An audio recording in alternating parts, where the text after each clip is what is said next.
up like this. Yeah. He says, 3 blocks in one direction. Well, George, you want to take us for a tour? Yes. All right. Were we missing somebody? Who asked for it? Well, Bill, he's right behind you. Oh, I see it. Sergeant. Boy, you guys have got sergeant. We're a little top heavy. My Yeah. youngest grandchild was 19. This is where we got all the Civil War guys. We do have an historic person here, which is Mr. McKendrick, because he was baptized in this church. So Private McKendrick is one of our antiques. Well preserved, though. Yes. All right, just Smell it. this is the Snedeker. This is the Snedeker graves, along with several of the other major families. Of interest to us, of course, is Sergeant John H. Snedeker of the 131st. He died at the Battle of 3rd Winchester at Opequon Creek, holding the line. He was basically the commissary sergeant, and it was when the Confederates slammed him on the side. We don't know much about J. Chapman Snedeker. With the spelling of the names, God help us, nobody knows for sure. I mean, we found a couple things. We have his records. We even have his letter to his mother from the commanding officer to his mother about what they're sending home. So that's one of our Civil War graves. One of the other graves of interest here, if any of you have ever seen the Southside Sportsman's Club with Connecticut River State Park Preserve, which all the famous people like Teddy Roosevelt, everybody else belonged to that, the Roosevelts and all. This was the guy who was their father, grandfather, I think. He is the one who started the hotel that became the what we know as the Southside Sportsman's Club, which was on the Nickel property. And the mill up there is one of the only remainders. The church and the mill are the only remainders of the Nickel estate. Everything else has disappeared. This you'll see in a lot of Civil War, post-Civil War cemeteries. It's a family monument which includes everybody that's buried here in the Seaman family. This particular monument is called white bronze. We know it as zinc. These will last forever, and we're dealing with one over in Patchogue. Right, the GAR monument. Right, these things will last forever as long as it doesn't leak or somebody tries to break it. And this is as it was when it was put in. By the way, it has all sorts of symbols, but this is an interesting one. Daisies are considered a symbol of the Virgin Mary and faith, because they can grow anywhere. And this particular thing is, the actual name of the daisy is Day's Eye. That's in early English, which we've corrupted the daisy. A lot of children in here. There's Rev War guys. I'm not so sure that we've got all of those flags in the right spot, because I haven't finished the research on them. And the town of Islip records are somewhat silent on who was who, so I've got to go back into state records and see if I can reconstruct them.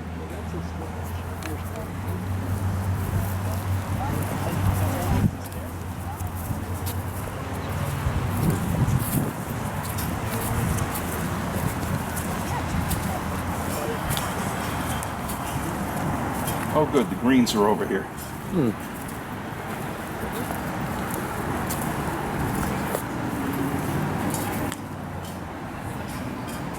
One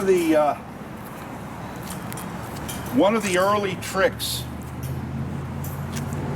was that back in the 18th century, it was called a burying ground, churchyard, and it was basically a body disposal area. They had no thought of resurrection or anything else. It was just a place to bury it. So they frequently didn't maintain it, or they would use wooden tombstones. The simplest and earliest tombstones here are sandstone, which is easy and cheap to work. Again, having to come from Connecticut, since we don't have any rock around here of any size. And you can see the Terry family. We believe he's a Rev War. We're not sure, because, of course, the records that their families, like all the rest of the families, God forbid, we should use a different first name for anybody. And we have at least 3 of them born on the same day, which makes life really interesting. So the original church was this tower and the first 2 windows. It was whitewashed because they whitewashed everything because it preserved it. And whitewash is basically lime and anything else they could throw in as a binding agent. So the original church was whitewashed. We can see some of the damage that's occurring slowly but surely, which we work on trying to get some grants that fix the windows and so forth. So the trick was, if you got buried next to the church, to keep the church in good shape, they had to mow it.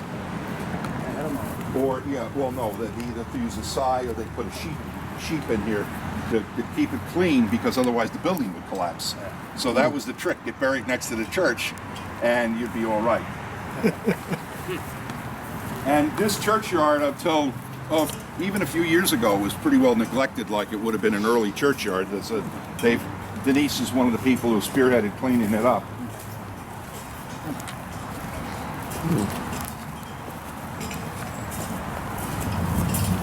Now these are 2 more Civil War veterans buried in here. This is the Ludlow family. Frances Louisa Nicol Ludlow is the daughter of the last holder of the land by entailment, basically. Her brother basically got it changed so they could sell it off, and they split it. She had the eastern portion, he got the western portion of the remaining royal patents. So she's buried there with her husband, William Handy Ludlow. William Handy Ludlow was the commissariat of prisoners for the Union Army. Because he was a Democrat, he knew all of them. Lincoln, he was a good friend of Lincoln's. Lincoln had him deal with the Confederate negotiators who were all former members of the Democratic Party. He also was a lawyer for Lincoln when there was things to be done to spring somebody who was in for treason or stuff. So he was not liked by a lot of people but turns out he was working basically under Lincoln's orders to do things. Good friend. He is a major general of volunteers. His son William Ludlow was buried here. He was the engineer. He was raised here. He was the engineer for Sherman, and he was one of the officers that took over command when Corse was hit at the Battle of Allatoona Pass. At the same time, and he was removed from here. He was buried here, but his wife took him out of here, and he's in Arlington. You go into Arlington, look up the hill. There's a gigantic cross. Everybody thinks it's the English churchyard type cross. No, his wife didn't want anybody to forget William Ludlow. He designed the water system for Philadelphia, still in use. He designed the sewage system for Havana, still in use. He designed the lighthouses, and also was the person responsible for blowing the East River and opening up the East River to navigation. So he did quite a lot. But he is not here. His wife thought the place was going to get torn down, so she removed him. His brother is here, his older brother, Nicol Ludlow. Nicol is considered one of the fathers of the modern United States Navy. And he fought at the Battle of Bahia, Brazil. Very interesting battle, which is, they basically went in and took a Confederate raider in neutral waters. Lincoln went ahead and ordered that all of these men be punished. So this commanding officer was punished by promotion to Rear Admiral. He was punished by having his choice of any ship he could find, and he wanted. And Brazil demanded that the ship be returned, and Lincoln basically said to Secretary of the Navy, take care of this. And he turned to Admiral Foote and said, can anybody rid me of this problem? Admiral Foote used the most incompetent ensign in the United States Navy with the worst controlled tugboat to tow it out to sea. Unfortunately, the man hit it at least 7 times and it sunk. And the CSS Florida is still sitting on the bottom in Norfolk Harbor, probably with the tugboat. By the way, they promoted the ensign too while he was finished. They wound up sending a ship in to fire a salute to honor Brazil, and that seemed to end it. But the Ludlow family is buried in their front yard. Their mansion was right back there. Huh. So they could overlook this. Was this their furniture? Not really. All right. One of the things is you look at some of the tombstones, you can see the changing tombstones, and that's why this acre is so valuable. It shows you the difference in funeral, markings and so forth. You see there the early small tombstones and the sandstone stones. They are being replaced now by granite stones, limestone, and so forth with elaborate carvings. Also, the change, you can see the little stone is a footstone, because everybody's buried facing east, so when Christ comes, they rise from their grave to face Christ coming from the east. So that is the standard through many Long Island churchyards, this east-west grave layout. This grave over here is really interesting.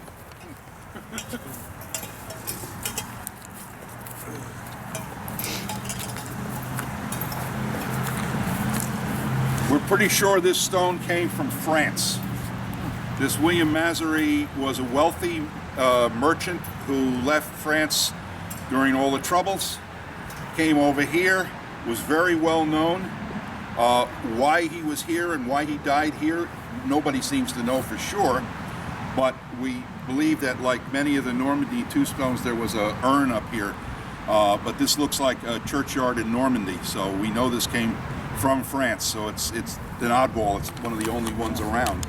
So yeah, he wound up being extremely wealthy and left a large sum of money to his nieces and nephews. He was never married, but again, lots of newspaper coverage on this gentleman. You see some of the more modern stones coming in here. This particular item was the altar that they put in the 1960s.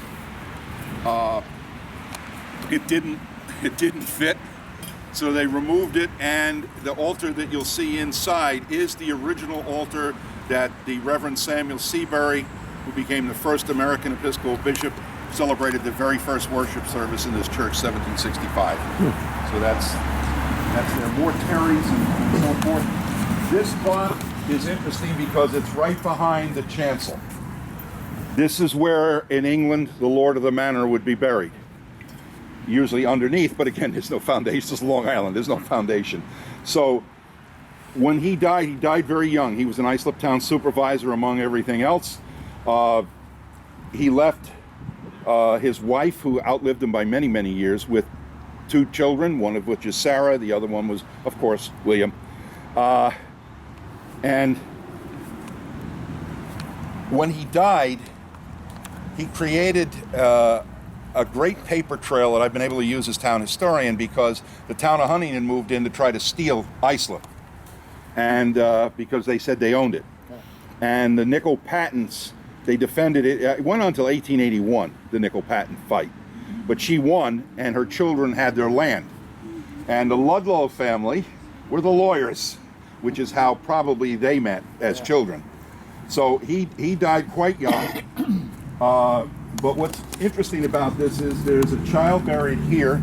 This is her son, William VII, Lord of the Manor. That's his son, who died in infancy. He had other children. And the other one is they had a 3rd child, Sarah Greenlee Nickel. She's buried here. This is one of the most significant graves in the churchyard. This is a cradle tomb. You see the changes now with the footstones making everything look like a bed. All right? It's now a cemetery. It's no longer a burying ground. So there is resurrection. It's the change of the Great Awakening and so forth. However, this is a cradle tomb. There are very few of these in one piece. Most cemeteries have removed them and left the tombstone. This one has been left intact. And this was very typical for a child burial. So little Sarah Greenlee Nickel, and believe me, if you want to have some fun, try the Nickel family tree. God forbid should they use another name.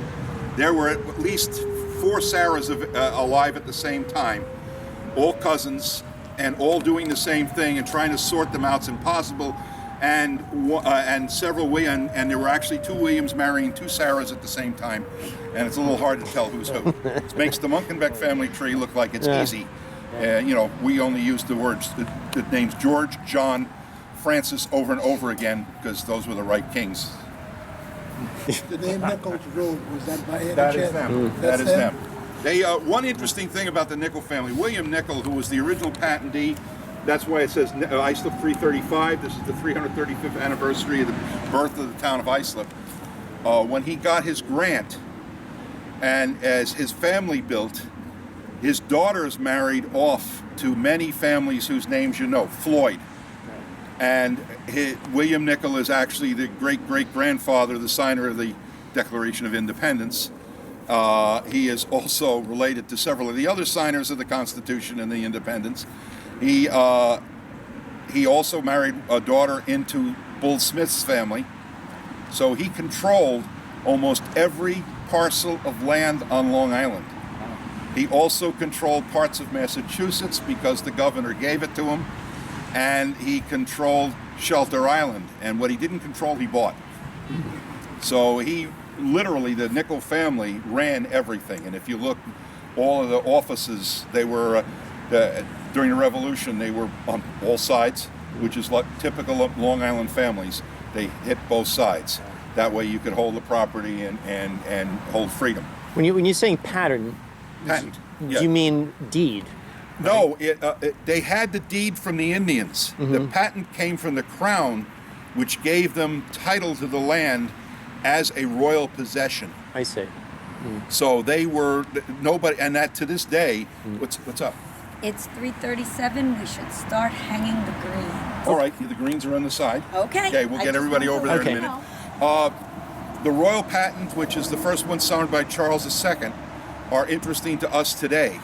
Everybody remembers the bit where Andrew Mario II was going to give us all saltwater licenses, and the federal government was with him. The Obama administration says, yes, you'll pay for fishing in saltwater. Yeah. You notice we don't have any. There's a reason. They don't own the water. The town of Islip and the town of Brookhaven own the water. Thank you, William Nicol. And Charles II. The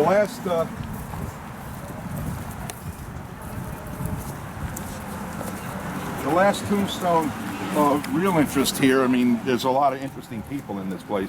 This one is Amanda, who's also a baby. Underneath the ground, there's a piece of the tombstone that has the alphabet on it. She died when she was 4. She was learning her alphabet, so they had it carved on the tombstone specifically. Now, some say that's why it's buried underground. I remember it being up. Who knows?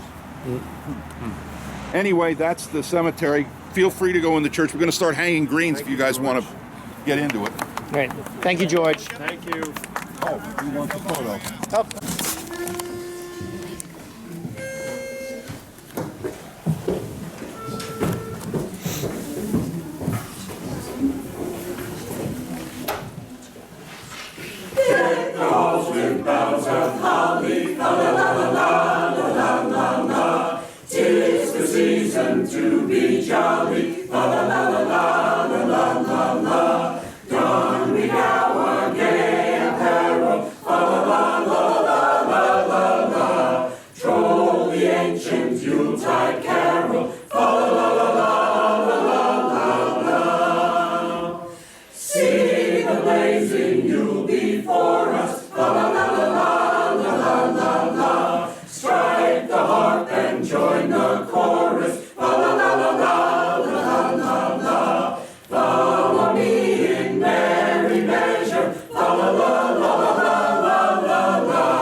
Hi.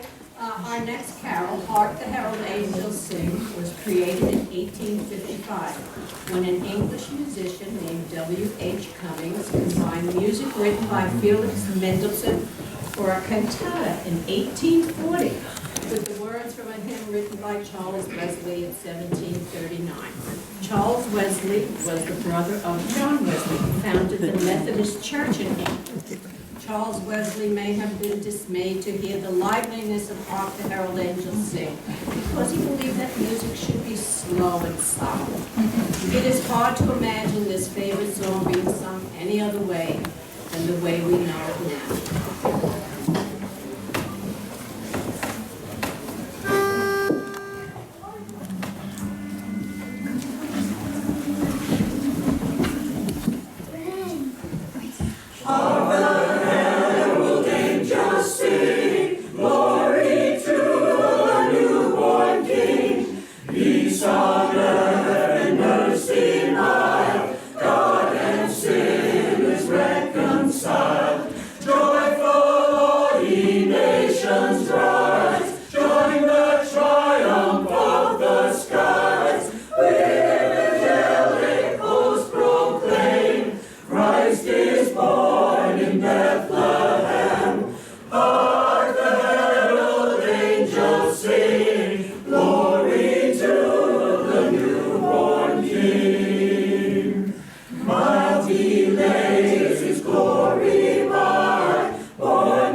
play the music, so I apologize. All right, are you guys all set? Yeah. Yes? In front of you? First page. Starts on first page.